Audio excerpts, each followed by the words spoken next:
Petit rappel concernant les dates de contrôle technique et les différentes échéances. Je vais avoir besoin de toi, Alexandre. Alors, pour 2024, avant le 1er janvier 2017, à partir du 15 avril 2024 et au plus tard le 31 décembre 2024. Ok, donc ça c'est tout pour 2024. C'est ça. Et 2025. ensuite, pour 2025, entre le 1er janvier 2017 et le 31 décembre 2019, à partir du 1er janvier 2025 et avant le 31 décembre 2025. Ok, on vous notera tout dans la vidéo. On mettra tout en vidéo et aussi dans les commentaires. Ça va. Je vous fais un rapide bilan sur les 2 premiers mois d'exploitation et du contrôle technique sur les voitures sans permis. Donc les premiers chiffres qui viennent du groupe Decra Autovision sont à peu près 30% d'échecs lors du premier passage du contrôle technique. Alors ça s'explique sur différents points, la pollution, les trains avant, usure des pneus, l'éclairage, voilà, c'est à peu près les organes qui sont le plus recalés. Alors, il faut savoir que le contrôle technique, il vise à mettre aux normes les véhicules, à assurer la sécurité des occupants des voitures techniques, mais aussi des autres usagers de la route. Il faut savoir aussi que le contrôle technique, il assure quand même la sécurité des usagers, que ce soit ceux qui conduisent des voitures sans permis ou ceux qui sont sur la voie et qui partagent la voie avec les conducteurs. Donc, c'est vrai que sur ces premiers mois, c'est un taux qui est assez important. Ça fait à peu près une voiture sans permis sur 3, en sachant qu'il y a, pour l'instant, pas toutes les parties qui sont contrôlées, par exemple le débridage, on y reviendra plus tard, mais principalement les causes, c'est la pollution, c'est-à-dire les émissions polluantes sont trop élevées. Alors forcément, c'est des véhicules qui ont été longtemps sans de vrais systèmes anti-pollution, donc là, ça va vous demander de traiter un petit peu le moteur, c'est-à-dire qu'il va falloir ajouter des additifs, des nettoyants, des décrassants moteurs, que vous pourrez évidemment retrouver dans notre boutique. Et en commentaire, on vous mettra les liens des différents produits qui pourront permettre à votre véhicule de se présenter au mieux au contrôle technique. Les points de contrôle sont nombreux sur votre véhicule lors du passage au contrôle technique. On vous met la liste ici, à vous de regarder. On va essayer de répondre à vos questions que vous nous avez posées sur nos différents réseaux sociaux. N'hésitez pas à consulter nos réseaux sociaux dans les commentaires, vous avez tous les liens. Mettez un petit pouce bleu, pushez un peu la vidéo, ça nous fait plaisir. Première question d'un abonné. C'est de Kevin qui nous demande quelle est la différence entre un défaut mineur et un défaut majeur. Ce défaut mineur, en fait, vous empêche pas de valider votre contrôle technique. Vous pouvez avoir plusieurs défauts mineurs, mais valider votre contrôle technique. Le rôle du contrôleur, il va être bien évidemment de vous indiquer que ces réparations doivent être faites pour votre sécurité. Alors, le défaut majeur, c'est celui qui va vraiment avoir une incidence sur votre sécurité, la sécurité des autres et la vôtre. Ça peut être sur des organes d'éclairage, ça peut être sur du frein, ça peut être sur des rotules. En sachant que là, vous avez 2 mois pour effectuer les réparations. Une fois les réparations effectuées, vous vous rendez dans le contrôle technique, vous repassez les éléments qui sont à revoir et il vous délivre à ce moment-là votre contrôle technique OK. Et petite précision, il y a aussi le défaut critique. Alors là, le défaut critique, il est critique. Non, alors le défaut critique, là c'est vraiment le véhicule, il ne peut plus circuler. Les réparations sont à faire dans la journée, sinon le véhicule est immobilisé. C'est envoi de la carte grise à la préfecture, on ne peut plus du tout l'utiliser. Direction la casse.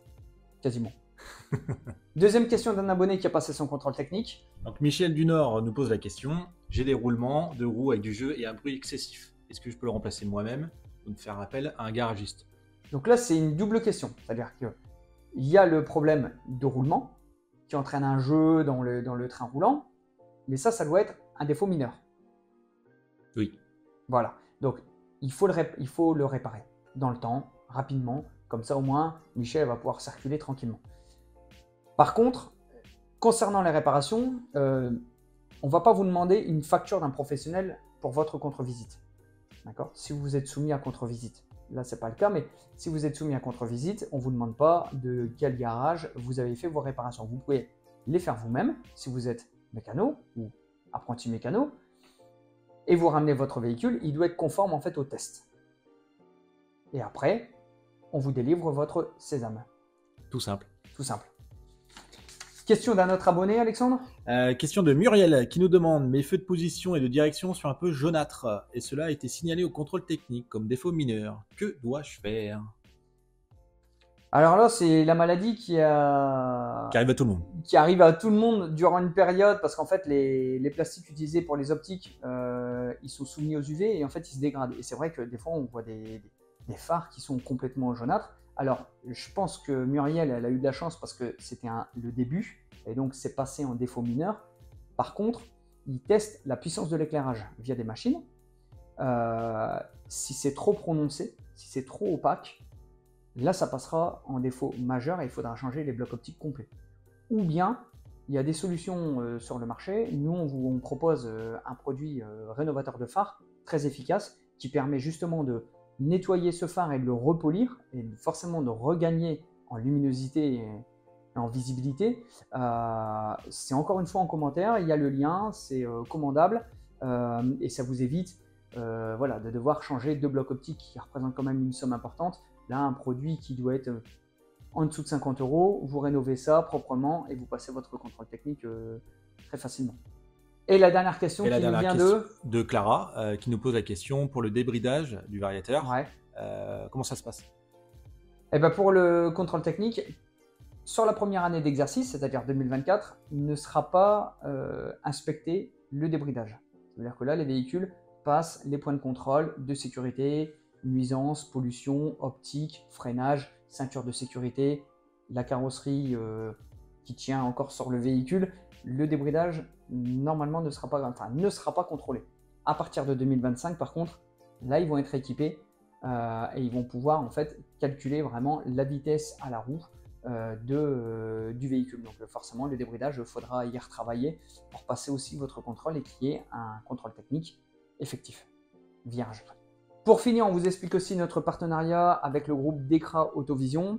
Voilà, pièces en permis et le groupe DEKRA, les centres de contrôle technique et Autovision, vous propose un partenariat avec un code promotionnel. Si vous venez de notre part, vous avez 10% de remise sur votre contrôle technique. Rendez-vous en commentaire pour avoir le lien, pour vous rendre sur la carte mise en place sur notre site où vous allez pouvoir retrouver le point de contrôle technique le plus proche de chez vous, prendre rendez-vous, passer votre voiture et vous donner le petit code promotionnel qui vous aidera à économiser un petit 10% sur votre facture.